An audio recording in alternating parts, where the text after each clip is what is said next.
রাজধানীর river care হাসপাতালে রয়েছেন সহকর্মী মাহতাব মিনহাজ। আমরা সেখানকার পরিস্থিতি জানতে সরাসরি যুক্ত হচ্ছি তার সঙ্গে। মাহতাব, এই মুহূর্তে সেখানকার কি অবস্থা, আর আপনি খালেদা জিয়ার তথ্য সম্পর্কে সর্বশেষ কোনো তথ্য জানতে পেরেছেন কিনা বা কোনো ধরনের প্রেস ব্রিফিং হবে কিনা? দীপ, আপনি যেমনটি জানেন যে আসলে এখানে খালেদা জিয়া যখন থেকে অসুস্থ হয়েছেন ঠিক তখন থেকেই কিন্তু যারা নেতাকর্মী রয়েছেন, যারা সারা দেশ থেকে আসেন, তারা কিন্তু অপেক্ষা করছেন আসলে খালেদা জিয়ার স্বাস্থ্যের সর্বশেষ কী প্রস্তুতি সেটি জানার চেষ্টা করছেন।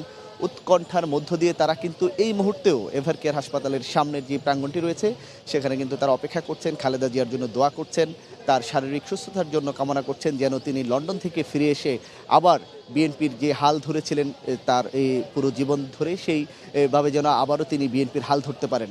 এবং খালেদা জিয়ার স্বাস্থ্যের যদি সর্বশেষ পরিস্থিতি বলি, আমরা গতকাল AZM জাহিদ হোসেনের কাছ থেকে সর্বশেষ যে তথ্যটি পেয়েছি তার স্বাস্থ্যের যে কথা, এখন পর্যন্ত কিন্তু আনুষ্ঠানিকভাবে বিএনপির পক্ষ থেকে AZM জাহিদ হোসেন কিন্তু আর কোনো ব্রিফিং করেননি। তবে আমরা দলের মহাসচিব মির্জা ফখরুল ইসলাম আলমগীরের বরাতে যেটি জানতে পেরেছি, একটি অন্য অনুষ্ঠানে তিনি যেমনটি বলেছেন যে আসলে তার স্বাস্থ্যের অবস্থা গতকাল হঠাৎ করেই অবনতি হওয়ার কারণে তার যে নিবিড় পর্যবেক্ষণ সেটি কিন্তু এই মুহূর্তে চলছে। নায়াসিনামাইড ও স্যালিসাইলিক সমৃদ্ধ লিলি ফেস ওয়াশ যা ফেসের ডেড স্কিন সেল দূর করে দেয় দ্বিগুণ ফাস্টার ব্রাইটেনিং।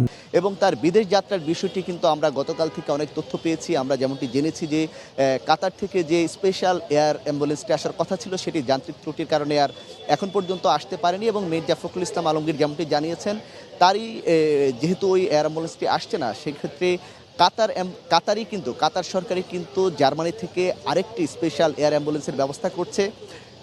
যদিও সেই এয়ার অ্যাম্বুলেন্সটি জার্মানির এয়ারলাইন্সের, কিন্তু সেটার ভাড়া দেওয়া থেকে শুরু করে সব কোঅর্ডিনেশন কিন্তু কাতার সরকারই করবে, যেমনটি আমাদের বাংলাদেশে কাতার যে দূতাবাস রয়েছে সেখান থেকে জানানো হয়েছে। এবং আমরা যতটুকু জানি যে এখন পর্যন্ত সেই এয়ার অ্যাম্বুলেন্সটি আসলে সেটার মধ্যে যে আইসিইউটি রয়েছে, খালেদা জিয়া বর্তমানে যে আবহে রয়েছেন, যেই আইসিইউতে রয়েছেন, হুবহু এই আইসিইউর আদলেই সেই বিমানটির এখনও প্রস্তুতি চলছে বলে আমরা জানতে পেরেছি। এবং যতটুকু আমরা জানি যে জার্মানি থেকে কোনো যদি পথে যদি প্লেনটিকে থামতে না হয়, ট্রানজিট নিতে না হয়, তাহলে 11 থেকে 12 ঘন্টার মধ্যে সেই এয়ার অ্যাম্বুলেন্সটি বাংলাদেশে আসবে। যেহেতু সেটি একটি বিশেষ এয়ার অ্যাম্বুলেন্স, সেটি কোনো ট্রানজিট হবে না। আমরা যতটুকু জানতে পেরেছি হয়তো এয়ার অ্যাম্বুলেন্সটি আগামীকাল বিকেল 5টার মধ্যে নাগাদ বাংলাদেশে আসতে পারে। এবং আপনারা যেমনটি জানেন যে সকাল 11টায় লন্ডন থেকে তারেক রহমানের স্ত্রী অর্থাৎ খালেদা জিয়ার বড় পুত্র তারেক রহমানের স্ত্রী ডাক্তার জোবাইদা রহমান তিনি এসেছিলেন তাকে দেখার জন্য এভার কেয়ার হাসপাতালে। দেখার পরে 2 ঘন্টা অবস্থান করে তিনি বর্তমানে ধানমন্ডিতে তার বাসা অবস্থান করছেন।